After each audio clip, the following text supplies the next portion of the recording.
Here in Australia, communities have faced the brunt of severe weather in recent years, bushfires, floods, storms. But what do we often hear these referred to in the media? Declared a natural disaster. Natural disaster. Of a natural disaster. Biggest natural disaster. Natural disasters. Natural disaster. In this short video, we're going to explain why there's no such thing as a natural disaster. In fact, there's nothing natural about a disaster at all. The term natural disasters makes it sound like disasters are natural or that they're even out of our control. But are they really?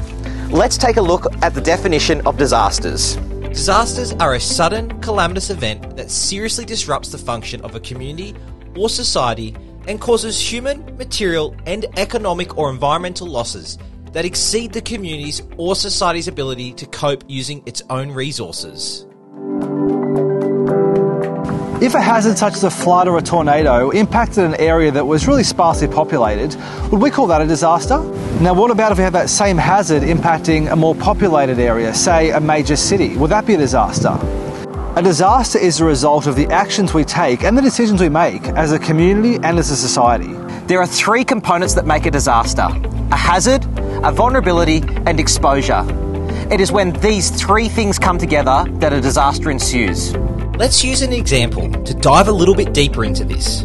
In our example, we're going to use a hazard that we're all familiar with, a flood. And in this example, we have a community living on a floodplain. We would class the interaction between the community and the hazard as the point of exposure. The community, by living on this floodplain, is overexposed to the hazard. But remember, it takes three things to have a disaster. Vulnerability. We now know in our example that the community living on this floodplain have a lower socioeconomic capacity. This means that they may not be able to afford transportation to evacuate. They may not be able to afford the cost of insurance to insure their property on that floodplain, meaning a much longer and arduous recovery journey. Many may say that this is just a conversation about semantics, but why is it so important that we talk about this?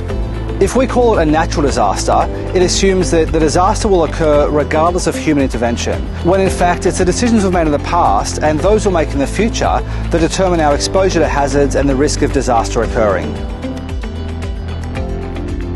If you'd like to learn more, be sure to check out our podcast with Kevin Blanchard from the No Natural Disasters campaign and also Alan Kelman, who is the author of Disaster by Choice. Both episodes are available on our website at memyselfdisaster.com or on your favourite podcast platform, Amazon Music, Spotify or Apple Podcasts.